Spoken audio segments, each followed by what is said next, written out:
December 20 AM Jain கல்லூரியில் போத்தீஸ் மற்றும் மின்மினி app நடத்தும் போத்தீஸ் சேலை தின கொண்டாட்டம்.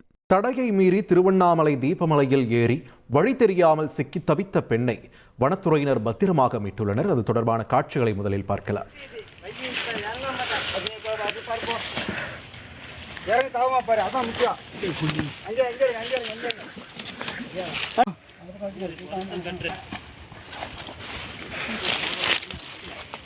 No problem.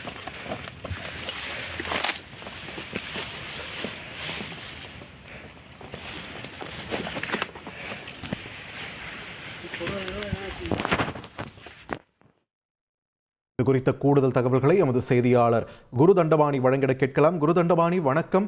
இத்தனை தடைகளையும் மீறி இந்த பெண்மணி மலை மீதுல ஏறி இருக்காங்க. தற்பொழுது அவங்க மீட்டு கொண்டு வரப்பட்ட நிலையில மருத்துவமனையில் அனுமதிக்கப்பட்டிருக்காங்களா?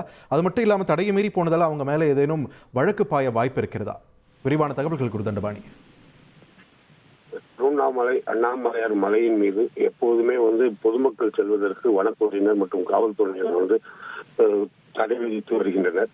குறிப்பாக இந்த தீப நாட்டில், அதாவது மகாதீபத் அன்று மட்டுமே ஒரு 2500 நபர்கள் மட்டும் மலையின் மீது சென்று வழிபாடு செய்வதற்காக வனத்துறையினர் மற்றும் மாவட்ட நிர்வாகம் அனுமதி அளிக்கும்.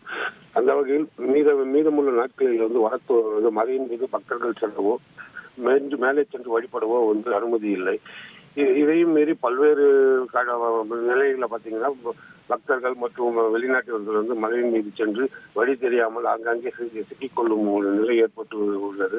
அந்த வகையில் அன்னபூர்ணா என்ற, அதாவது ஆந்திர மாநிலம் விஜயவாடா பகுதியை சேர்ந்த அன்னபூர்ணா என்ற ஒரு பெண்மணி கடந்த 2 நாட்களுக்கு முன்பாக அண்ணாமலையார் மலையின் மீது ஏறி உள்ளார். வழி தெரியாமல் மலையின் பின்புறம் சென்று சிக்கி தவித்துள்ளார். இதை கண்ட அப்பகுதியில் இருந்த நபர்கள் வனத்துறையினருக்கு தகவல் தெரிவித்தனர். இந்த தகவல் வந்தவுடன் வனத்துறையினர் மலையின் மீது சென்று நேற்று காலை முதல் தேடி நேற்று மாலை அந்த பெண்ணை மீட்டு கீழே கொண்டு வரும் முயற்சியில் ஈடுபட்டனர். அந்த பெண்ணால் நடக்க முடியவில்லை என்பதால் வனத்துறையினர் தனது முதுகில் சுமந்து கொண்டு கீழே இறக்கி வனத்துறை அலுவலகத்துக்கு கொண்டு மலையின் மீது அனுமதியின்றி இனிமேலும் இது போன்ற செயலில் ஈடுபடக்கூடாது என எச்சரிக்கை செய்து அந்த பெண்ணை அனுப்பி வைத்துள்ளனர். நன்றி குரு தண்டபாணி, உங்களுடைய விரிவான தகவல்களுக்கு. டிசம்பர் 20 AM ஜெயின் கல்லூரியில் போத்தீஸ் மற்றும் மின்மினி ஆப் நடத்தும் போத்தீஸ் சேலை தின கொண்டாட்டம்.